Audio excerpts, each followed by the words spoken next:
James Parker hadn't spoken to another human being in 4 days. Not that anyone was counting. Not that anyone cared. The other colonists on Kashar 7 had learned to leave him alone after his wife died in the mining accident 3 years ago. They tried at first, bringing casseroles, offering condolences, inviting him to community gatherings.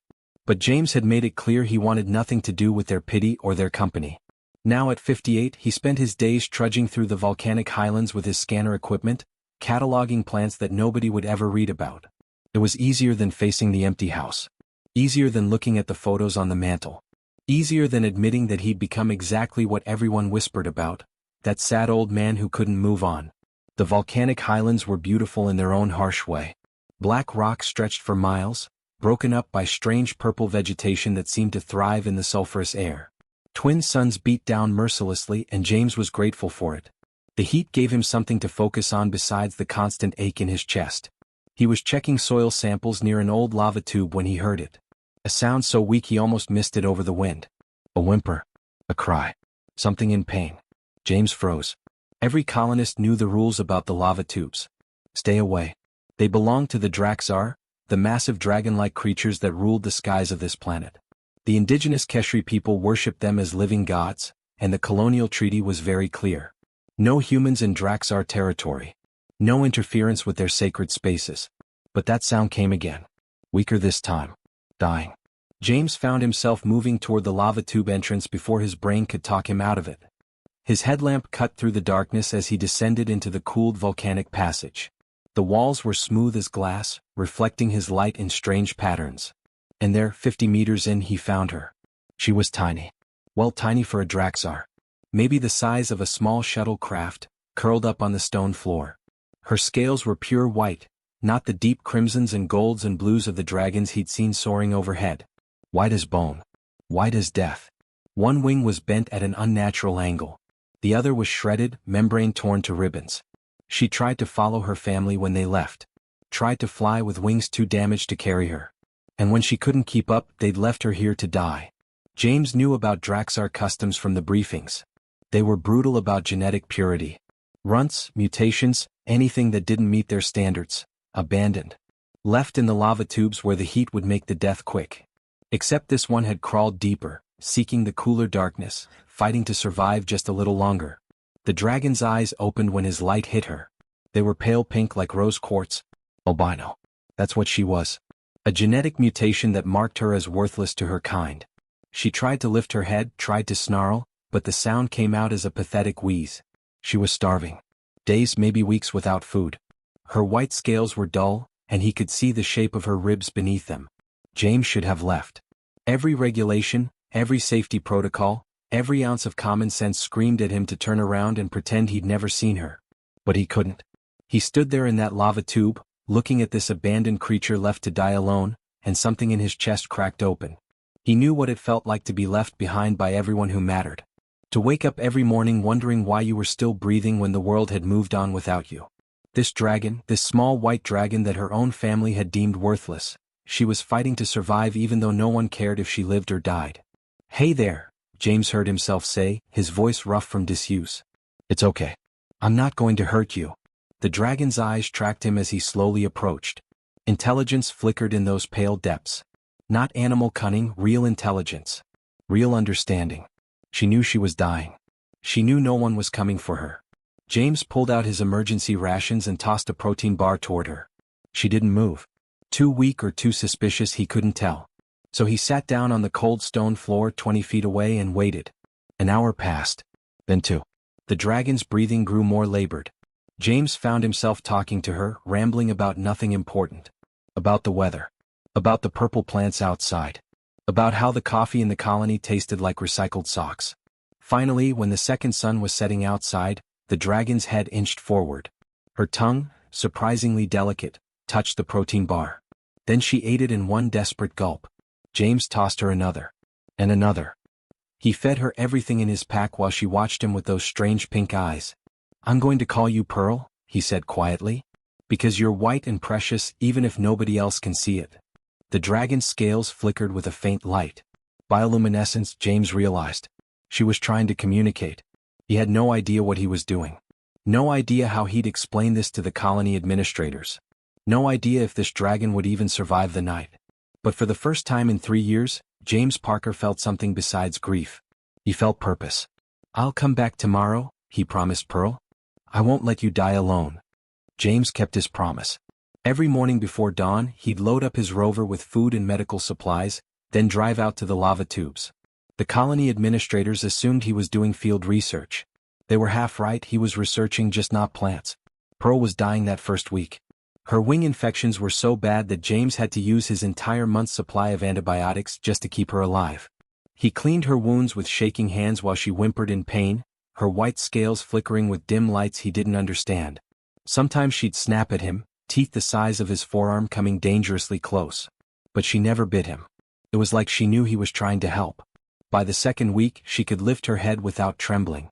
By the third, she was eating the raw meat he brought from the colony's food processors.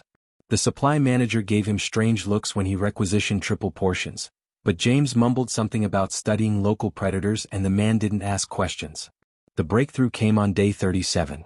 James was sitting in the lava tube eating his lunch while Pearl dozed nearby. She'd grown stronger, could move around the cave now, though her damaged wings would never let her fly properly. He was telling her about his day. He'd gotten into the habit of talking to her like she could understand, when she suddenly lifted her head and her scales lit up. Not just a flicker this time. Patterns. Waves of bioluminescent color flowing across her white scales in deliberate sequences. Blues and greens and purples dancing across her body like aurora lights. James dropped his sandwich. "You're talking," he whispered. Pearl's head tilted, studying him. Then the patterns repeated. Slower this time. More deliberate. His hands shook as he pulled out his scanner and started recording. For the next 3 hours, Pearl made patterns while James documented everything. When she'd flash a certain sequence, he'd respond verbally. When he'd say something, she'd try to match it with lights. They were communicating. Over the following months, James became obsessed. He barely slept, spending every free moment analyzing Pearl's light patterns. The breakthrough came when he realized why the Keshri natives had never decoded this language. Their eyes couldn't see the full spectrum. Humans could see wavelengths the Keshri couldn't, and Pearl's patterns used those exact frequencies. She wasn't just smart. She was brilliant. The Draxar possessed sophisticated intelligence that no one had ever discovered because no one had the right eyes to see their words. James built a translator using salvaged holographic projectors and his scanner tech. It was crude, but it worked. When Pearl flashed her patterns, the device would convert them into words on his screen. When he spoke, it would project light patterns she could understand. Their first real conversation changed everything. "Why did your family leave you?" James asked one evening, his translator glowing softly between them. Pearl's scales darkened. The translated words appeared on his screen. Small. Wrong color. Weak. Not worthy. "That's garbage," James said firmly. "You're not weak. You're surviving something that should have killed you." "Survival means nothing if alone," Pearl's lights replied. "Better to die with clan than live without purpose." James felt that in his bones. "Yeah," he said quietly. "I know that feeling." Over the next weeks they taught each other. Pearl explained Draxar society, rigid hierarchies, brutal standards, zero tolerance for deviation. Any dragon that didn't meet their ideals was eliminated. Strength was everything. Size was everything. Perfection was everything. "But you're learning faster than an adult dragon could," James observed after Pearl mastered a complex mathematical concept he'd been explaining. "Your size isn't a weakness. It's different." Pearl's patterns swirled with confusion. Different is weakness in Draxar way. Different is survival in the human way, James countered. Adaptation. Evolution. The strongest species aren't the biggest, they're the ones that can change. He started noticing other things too. Pearl's compact body moved with incredible efficiency. She could navigate the lava tubes with precision that a full-size dragon never could. Her smaller size meant she needed less food, could hide more easily, could access spaces her larger kin couldn't reach. She wasn't defective. She was specialized. But something else was bothering James. Pearl kept trying to tell him about the ground. Her scales would flash urgent patterns every time there was a tremor, and the tremors were getting more frequent. "Big fire coming," she'd signal. "Stone blood rising. Danger." James checked his seismic monitors. The readings were concerning but within normal parameters for a volcanic planet. He reported his concerns to the colony administrator, a woman named Janet who'd been leading the settlement for 6 years. Parker, the volcanic activity is stable, Janet said dismissively. Our sensors would alert us to any danger. But Pearl, the Draxar I've been studying, she's indicating something your sensors might not detect. Janet's expression hardened. You mean the dragon you've been illegally harboring? The one that's violating our treaty with the Keshri? That Pearl? Word had gotten out. Of course it had. James had been making too many supply runs, spending too much time away from the colony. She's not dangerous, James insisted. And she's trying to warn us. Enough. Your personal project doesn't override established safety protocols. The sensors say we're fine, so we're fine. And Parker? The Keshri elders are demanding we remove that dragon from their sacred caves. You have 1 week to figure out what you're doing with it, or I'm sending security to handle it. James left her office with his heart pounding. 1 week. 7 days to either abandon Pearl or find somewhere else to keep her. And all the while, Pearl's warnings grew more desperate. That night, James sat in the lava tube with his only friend in the world, a dwarf albino dragon that everyone else saw as worthless. They don't believe you, he told her. They think I'm crazy.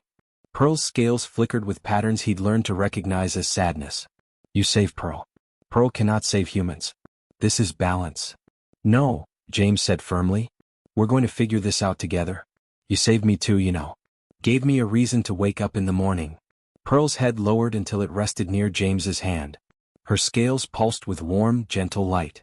For the first time since his wife died, James didn't feel alone. But deep beneath their feet, magma chambers were shifting in ways human sensors couldn't measure and human minds couldn't predict. Pearl knew. Her species had survived on this planet for millions of years by reading signs written in the language of stone and fire.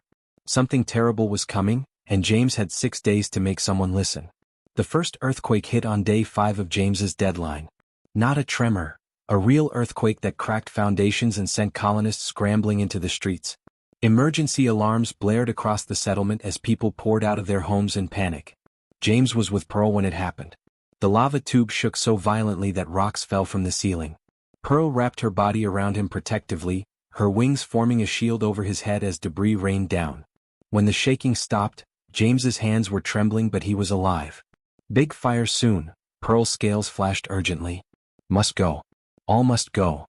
James drove straight to the colony headquarters. The building was chaos, people shouting, children crying, scientists arguing over readouts from their equipment. He pushed through the crowd until he found Janet standing at the main console, her face pale as she studied the data. It's not stopping, she muttered. The seismic activity, it's cascading. Multiple chambers are destabilizing. I tried to tell you, James said, fighting to keep his voice steady. Pearl warned us days ago. Janet spun on him. Your dragon doesn't have scientific instruments, Parker. We do. And according to our models, we have maybe 72 hours before this entire volcanic chain goes up. The room fell silent. 72 hours. 3 days. We need to evacuate, someone said. We're already coordinating with the transport ships, Janet replied. But there's a problem. She pulled up a holographic display that made James's stomach drop. Numbers. Cold, brutal numbers that spelled out an impossible situation. The colony had 4,000 human residents. The 3 nearby Keshri cities had another 6,000 of the indigenous population. 10,000 lives total. The transport ships currently in orbit could carry 6,000 people. Maybe 6,500 if they packed the cargo holds. That left 3,500 people with nowhere to go. The corporation is sending more ships, Janet said, her voice hollow. But they won't arrive for 5 days. We don't have 5 days. So what are you saying? A young technician asked, though everyone already knew the answer. Colonial protocol gives priority boarding to human personnel with essential technical skills, Janet said quietly. We need people who can operate the ships and establish the next settlement.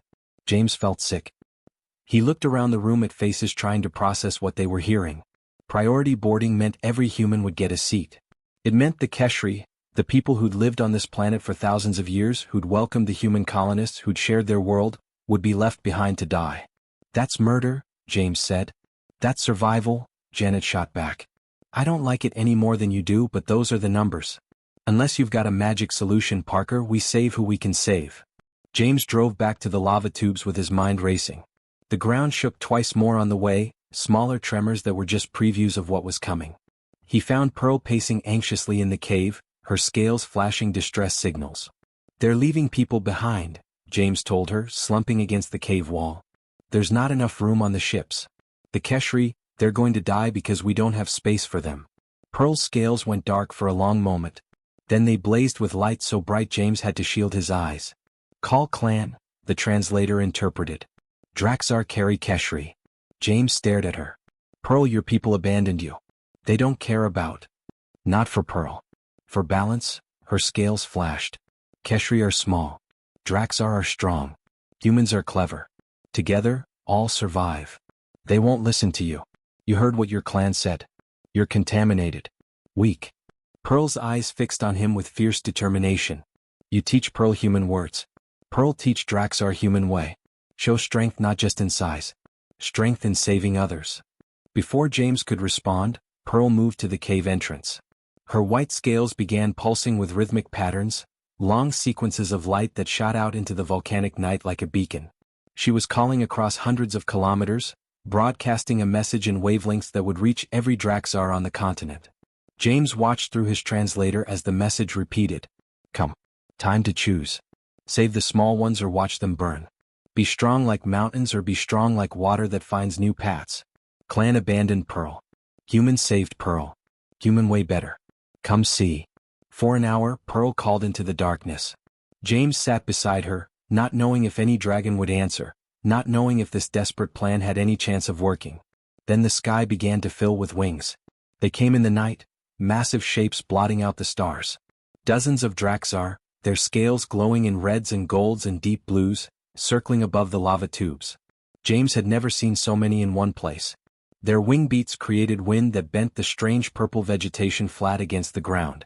They landed in a semicircle around the cave entrance, their enormous bodies dwarfing Pearl. The largest was a deep crimson color, her scales like rubies, easily 5 times Pearl's size. This was Scarvish, the clan matriarch. Pearl walked out to face them, tiny and white against their massive colored forms. Her scales flashed in rapid patterns, the translator could barely keep up. The fire comes. The small 2 legs will burn. They need carried to the skyboats. We are strong. We can save them. Scarvish's scales flickered with dismissive patterns. The weak die. This is law. This is way. You know this, runt. You should be dead. This human broke natural order by saving you. Natural order says I should not exist, Pearl flashed back. Yet I do. Natural order says Draxar never speak to humans. Yet I do. Maybe natural order is wrong. A ripple went through the assembled dragons. Challenging the old laws was unthinkable. But Pearl pressed on. Keshri are not weak. They build cities of stone. They make art that lasts centuries. They understand stars and time. Different strong, not weak strong. Humans showed Pearl this truth.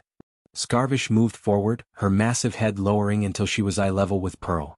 You are contaminated. This human filled your mind with soft thoughts. Made you forget what it means to be Draxar. No, Pearl's scales flashed defiantly. Human reminded Pearl what it means to be alive. That's when Scarvish struck. Her head whipped forward with terrifying speed, jaws opening to end Pearl's life. James screamed and started running, knowing he couldn't possibly reach her in time. But Pearl wasn't alone. 3 younger dragons moved as one, putting themselves between Scarvish and Pearl. Their scales flashed with support patterns. More dragons shifted position, creating a barrier. These were the siblings and clutchmates of other abandoned dwarfs, dragons who'd watched their families leave their smaller kin to die and had carried that guilt in silence. Scarvish pulled back, her scales flickering with shock. You defend this aberration? We defend new way, one of the younger dragons signaled. Old way means we die too.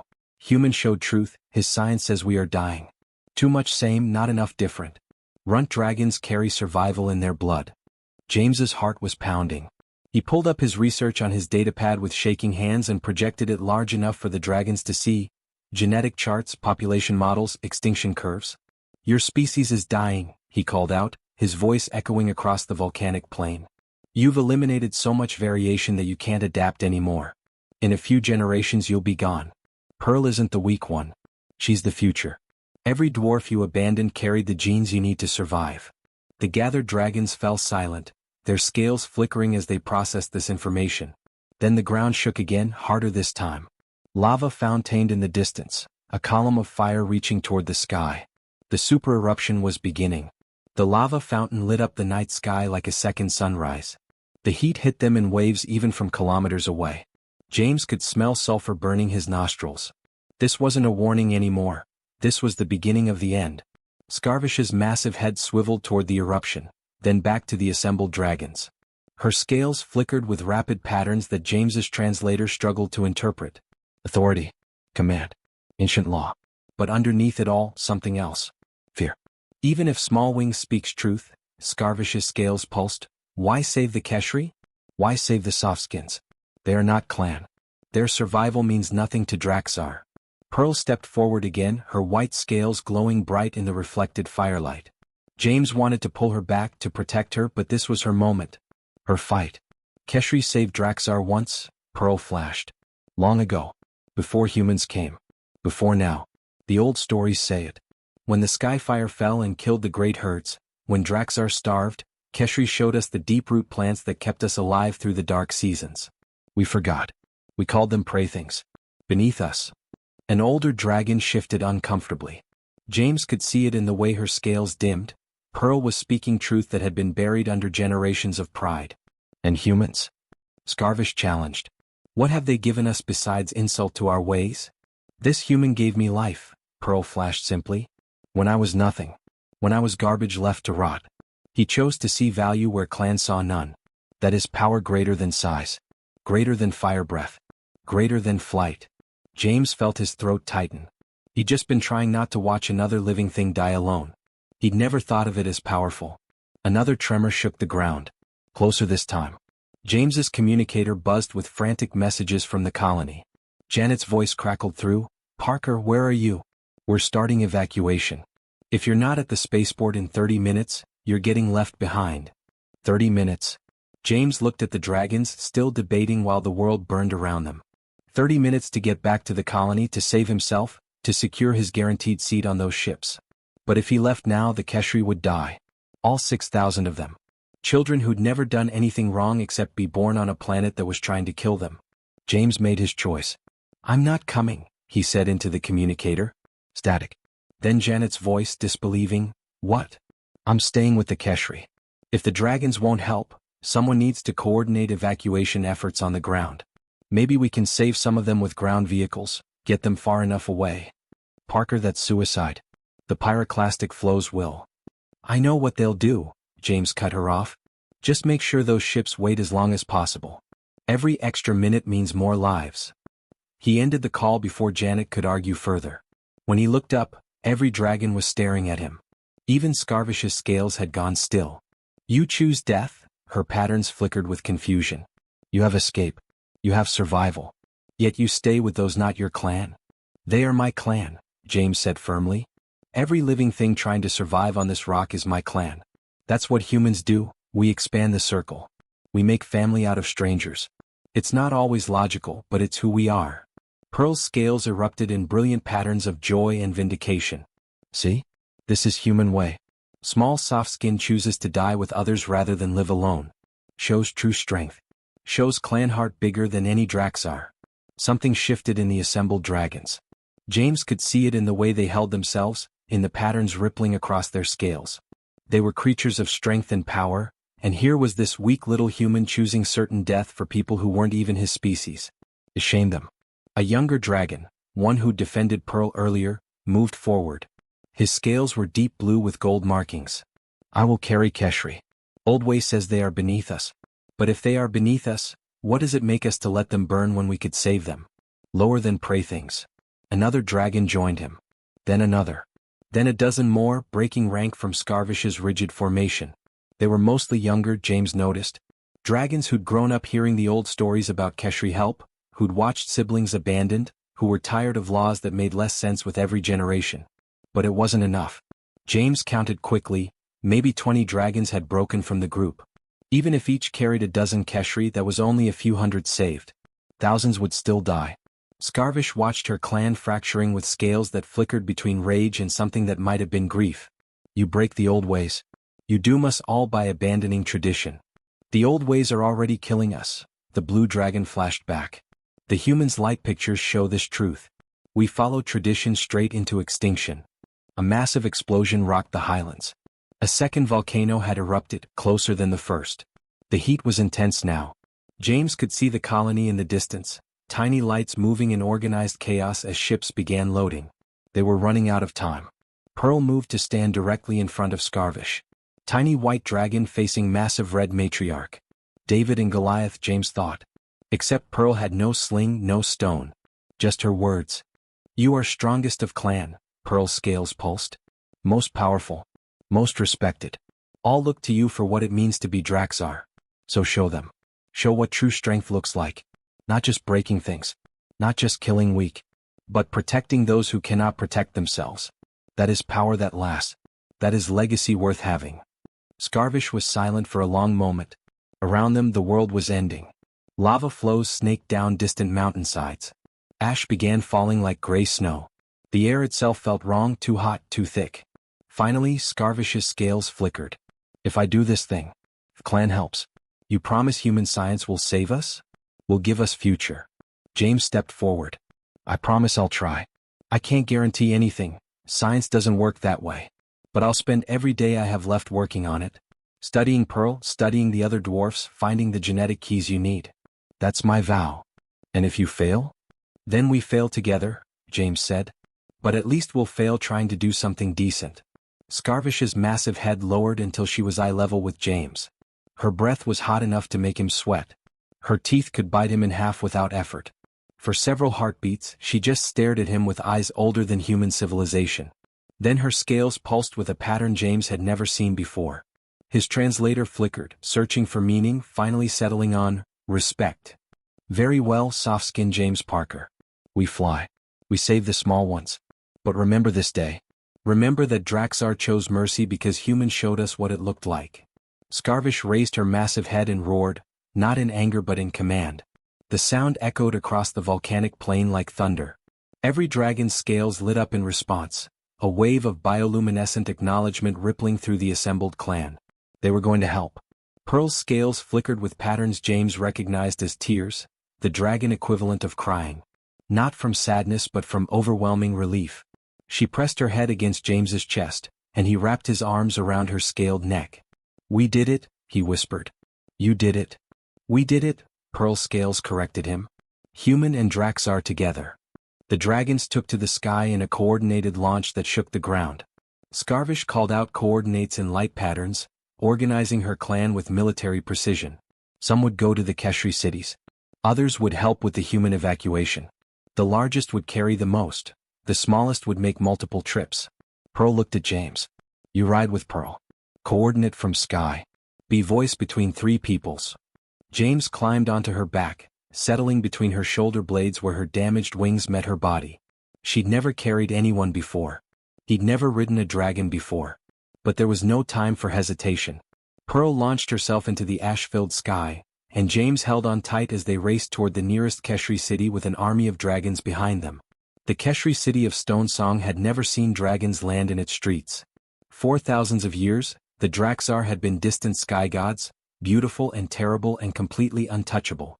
Now they were descending by the dozens, their massive bodies crushing market stalls and garden walls as they landed wherever they could find space.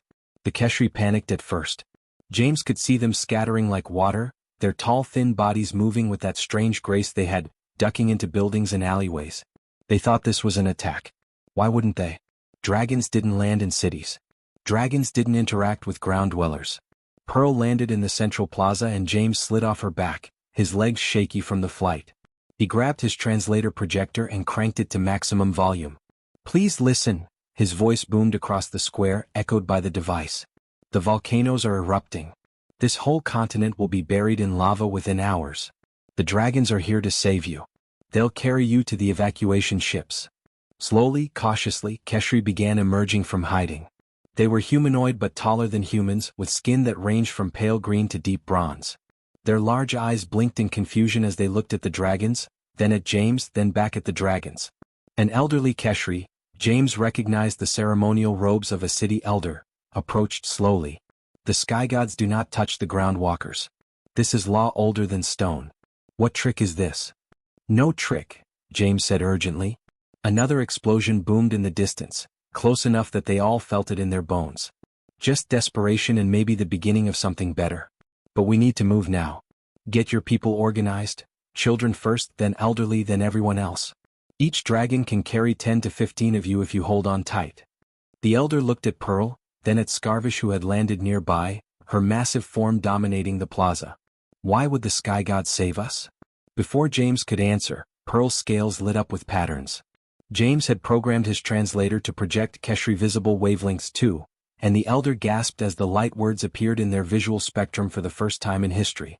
Because human taught dragon that strength means protecting, not destroying. Because you saved us once in the old stories. Because all living things matter more than old rules. The elder's large eyes filled with tears. The sky gods can speak, they whispered. After all this time we can finally hear them. That broke the dam. Keshri began flooding into the plaza, organizing themselves with impressive efficiency. Parents clutched children.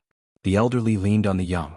They formed lines in front of each dragon, still afraid but more afraid of the fire consuming the horizon. James coordinated through his communicator, talking to Janet at the spaceport, to dragon riders in other cities, to ground teams evacuating outlying settlements. It was chaos, beautiful, desperate, organized chaos. We've got 60% loaded on the ships, Janet's voice crackled through. But the dragons, Parker, they're ferrying Keshri faster than we can process them. We don't have room. Make room? James shouted back.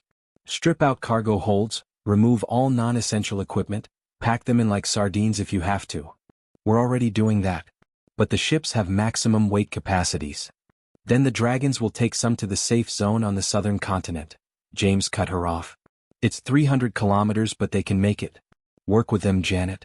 For once in your life, just trust that something impossible can work. A Keshri child, no more than 5 years old by their size, approached Pearl nervously. They held out a small woven bracelet, the kind Keshri made as friendship tokens.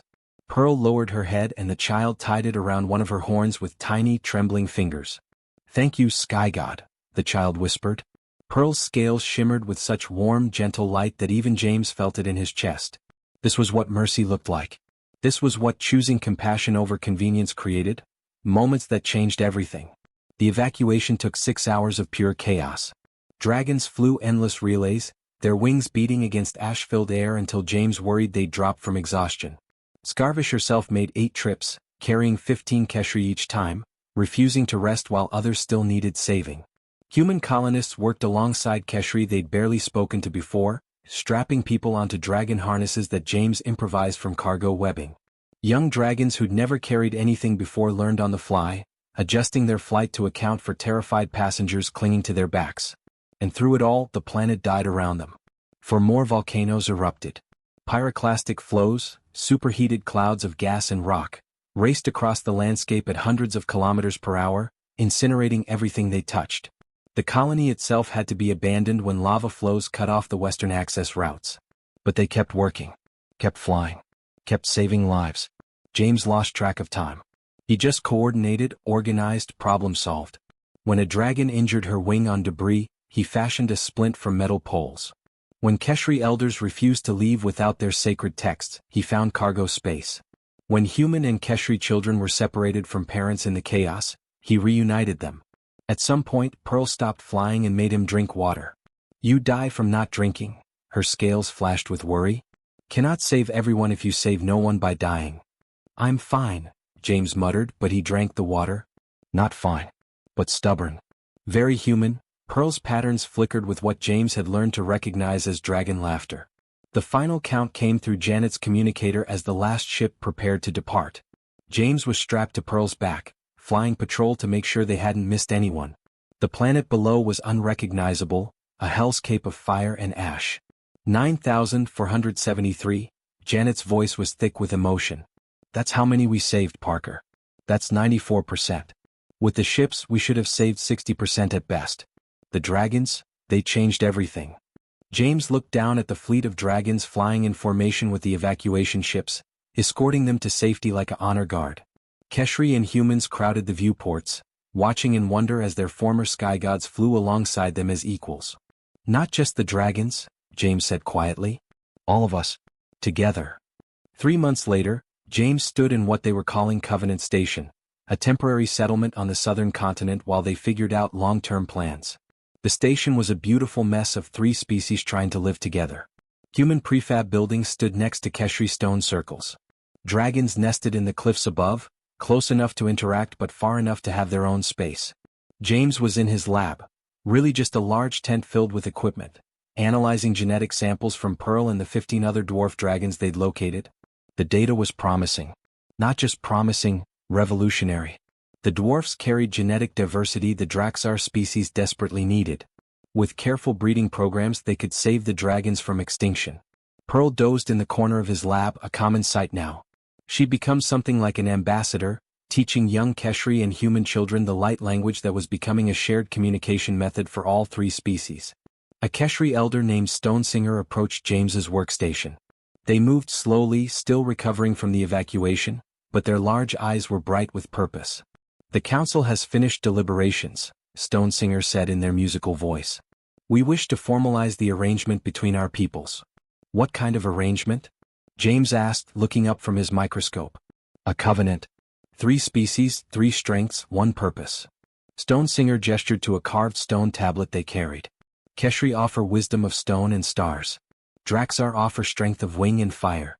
Humans offer—" They paused, searching for words. "Stubbornness." James offered with a tired smile. "Hope," Stonesinger corrected gently. "You offer the ability to see what could be instead of what is. To build bridges between impossible things. To care about life that is not your own." Pearl lifted her head, scales flickering. "Covenant good. Make official what already is true. We are clan now. All of us." Over the following weeks, the Tri-Species Covenant was drafted, debated, and signed. It wasn't perfect. There were arguments about resource allocation, cultural differences, questions about governance that no one had answers to. But it was a start. James found himself named as the first human ambassador, much to his surprise and discomfort. "I'm just a biologist," he protested to Janet. "I study plants and animals, not politics." "You studied one animal well enough to change the fate of 3 civilizations," Janet replied. "If that's not politics, I don't know what is." One evening, James sat outside his lab watching the sunset. Both suns now, painting the sky in colors that reminded him of Pearl's scales. A group of children played nearby, human and Keshri and 3 young dwarf dragons all mixed together, inventing games that worked for different body types and abilities. Stonesinger came to sit beside him, moving with that careful grace the elderly Keshri had. "You think of your mate," Stonesinger observed. It wasn't a question. The Keshri were eerily good at reading human body language. "Yeah," James admitted. "She would have loved this. The cooperation, the discovery. She always said humanity's real gift wasn't technology or strength. It was our ability to make friends with anyone." "She was wise," Stonesinger said. "And her wisdom lives in you. You saved Pearl when logic said to leave her. That small choice became large consequence. One life led to thousands saved." James watched Pearl teaching a Keshri child how to make light patterns with a bioluminescent device he'd built. The child was laughing, their large eyes bright with joy. "I didn't save everyone," James said quietly. 600 people still died. 600 lives I couldn't." 600 is tragedy," Stonesinger interrupted gently. 9,400 is miracle. You are allowed to celebrate the miracle while mourning the tragedy. Both truths exist together." James nodded, not trusting his voice. After a moment he asked, "What happens now? We can't stay here forever. This continent has resources but not enough for everyone long-term. Now we explore," Stonesinger said simply. 3 species, many ships, infinite stars. Keshri know the old songs that map the sky. Draxar are strong enough to help build. Humans have the clever making to take us places we never dreamed. Together, we are more than any of us alone." Pearl approached, settling her bulk next to James with a rumbling sound that was the dragon version of a contented sigh. Her scales pulsed with gentle patterns. "Home is not place. Home is people who choose not to leave you." James put his hand on her scaled neck, feeling the warmth of her, the solid reality of his impossible friend. 3 years ago, he'd been a broken man waiting to die. His life ended the moment his wife's had. Now he was part of something bigger than his grief. A bridge between species, a symbol of what cooperation could achieve. Above them, dragons and spacecraft flew in formation, running patrol together. In the settlement, Keshri architects worked with human engineers to design buildings that could accommodate all 3 species. Children played games that hadn't existed a year ago, learning 3 languages and 3 ways of seeing the world. It wasn't perfect. It was messy and complicated and sometimes frustrating. But it was alive. It was growing. It was proof that the universe could be more than survival of the strongest. You saved me too, you know, James told Pearl quietly. I was just as abandoned as you were. Just in a different way. Pearl's scales shimmered with warm light. Then we saved each other. That is how it works. That is how it should always work. As the sun set on Covenant Station, James Parker, lonely widower turned reluctant ambassador, realized he'd found something he thought was lost forever. Not happiness exactly. Not yet. But purpose. Oh, a reason to wake up every morning. And maybe, just maybe, that was enough. The stars came out above them, infinite and waiting. 3 species looked up at them together and began planning their journey into that vast unknown. Not as conquerors. Not as rivals. But as family.